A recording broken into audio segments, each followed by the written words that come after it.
Hello everyone, and welcome back to a new video. In this video, I'm going to show you guys how you can create a custom cursor effect on Wix. So if you guys want to learn how to do it, just follow the steps that I'm going to show you. As you can see guys, I'm right now on Wix and this is how the homepage looks like. So right here in the top, as you can see guys, you're going to find the option to create a new folder, and right next to it, you're going to find the option to create a new site. So right now, here as you can see guys in the center, you're gonna find the list that includes all of the sites that you have on Wix. So right now I'm gonna go to the site that I want to edit, hover your mouse over it and then click on select and edit site. After that, as you can see guys, your dashboard will be loading and this is how it will look like. Here in the left, you're gonna find all of these sections, and then here in the bottom, you're gonna find the option to edit your site. Click on edit site and then just wait for this page to load.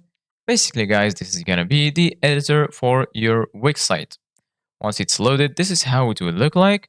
And then, as you can see, guys, here in the left, you're gonna find all of these tools that will help you to customize your site. So, for example, right here, you're gonna find the option to add an element. Here, you can add a section. Right here, you're gonna find pages and menus, site design, add apps, my business, and so on.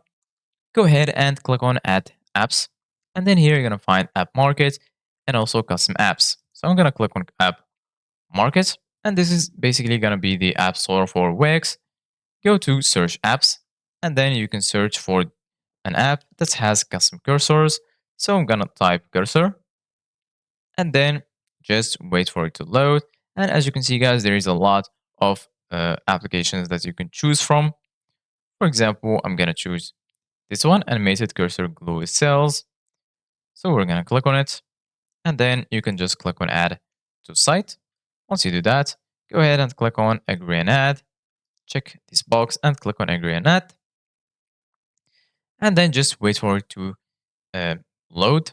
As you can see, guys, it said adding animated cursor glue cells.